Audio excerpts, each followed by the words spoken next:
ಏನಪ್ಪ ಜೀವನ ಹಿಂಗಾಗೋಯ್ತಲ್ಲ.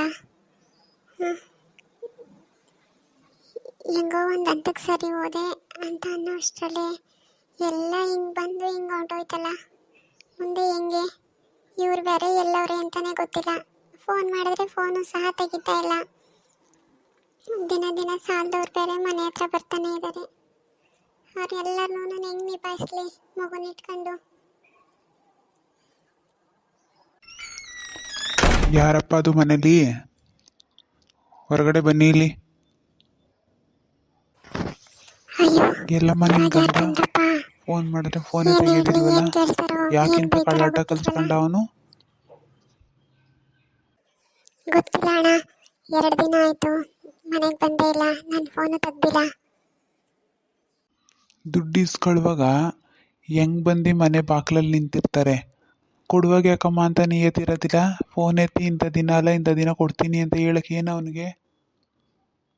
ಇವೆಲ್ಲ ಸರಿ ಬರಲ್ಲ. ಅವ್ನು ಬಂದ ತಕ್ಷಣ ಹೇಳ್ಬಿಡು, ನಮ್ಮ ದುಡ್ಡನ್ನ ನಮಗೆ ಇವತ್ತು ಕೊಟ್ಟು ಕ್ಲಿಯರ್ ಮಾಡಿಬಿಡ್ಬೇಕು. ಇಲ್ಲಾಂದರೆ ಪರಿಣಾಮ ಏನಾಯ್ತದೆ ಅಂತ ಗೊತ್ತಿಲ್ಲ ನನಗೆ. ಸರಿ ಅಣ್ಣ, ಆಯ್ತು ಹೇಳ್ತೀನಿ. ನನ್ನ ಚೀಟಿ ಕಾಸು ಯಾವಾಗ ಕೊಟ್ಟನಂತಮ್ಮ? ಏನು ಅವತಾರ ಆಡ್ತಾ ಇದ್ದಾನಾ? ಆಟೋ ಕೆಟ್ಟೋದ್ರೆ ಬೇರೆ ಕೆಲ್ಸಕ್ಕೆ ಹೋಗ್ಬೇಕು. ಅದು ಬಿಟ್ಬಿಟ್ಟು ಕೊಡೋರ್ದೆಲ್ಲ ಕೊಟ್ಟೋದು ಬಿಟ್ಬಿಟ್ಟು ಫೋನ್ನ ಆಫ್ ಮಾಡ್ಕೊಳ್ಳೋದು, ಫೋನ್ ತೆಗೀದೇ ಇರೋದು, ಎಲ್ಲೆಲ್ಲೋ ಹೋಗ್ಬಿಡೋದು, ಮನೆಗೆ ಬರೋದು ಬಿಟ್ಬಿಡೋದು ಮಾಡಿದ್ರೆ ನಾವು ಬಿಟ್ಬಿಡ್ತೀವ? ಇವತ್ತು ಬರ್ತಿದ್ದಂಗೆ ಹೇಳ್ಬೇಕು ನೀನು. ಏನಮ್ಮ? ಏನಣ್ಣ ಎಲ್ಲ ನಿಮಗೆ ಗೊತ್ತು ಏನೆಲ್ಲ ಆಯ್ತು ಅಂತ. ನೀವು ಹಿಂಗೆ ಮಾತಾಡ್ತಾ ಇದ್ದೀರಲ್ಲಣ್ಣ. ನಮ್ಮದು ವ್ಯವಹಾರ ನಡಿಬೇಕಲ್ವಮ್ಮ? ಈಗ ನಮ್ಮನೆ ಬಾಗಿಲಿಗೂ ಬರ್ತಾರೆ ಜನ. ನಾವು ಕರೆಕ್ಟಾಗಿ ನಡ್ಕೊಳ್ದೆ ಹೋದರೆ ಮತ್ತೊಮ್ಮೆ ದುಡ್ಡು ಹುಟ್ತದ ನಮಗೆ? ನಿನ್ನ ಗಂಡನಂಗೆ ಕದ್ದು ಮುಚ್ಚಿ ಓಡಾಡಿದ್ರೆ ಮಾನ ಮರ್ಯಾದೆ ಬೇಡವಾ ಅವನಿಗೆ? ಸರಿ ಅಣ್ಣ, ಬಂದ ತಕ್ಷಣ ಹೇಳ್ತೀನಿ. ಮಗು ಹೇಳ್ತಾಯ್ತಣ್ಣ, ನಾನು ಒಳಗಡೆ ಹೋಗ್ತೀನಿ. ಅವ್ರು ಬಂದ್ಮೇಲೆ ಹೇಳ್ತೀನಿ. ಯಾಕೆ ಮಗನೇ ಒಳದು?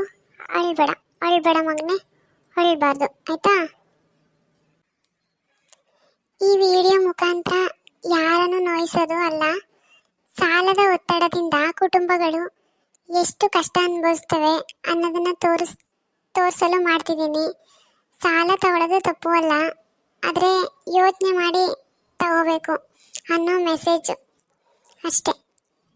ಇದು ನನ್ನ ಜೀವನದ ನಿಜವಾದ ಕತೆ. ಯಾರಿಗೂ ಅವಮಾನ ಮಾಡೋ ಉದ್ದೇಶ ನಂಗಿಲ್ಲ.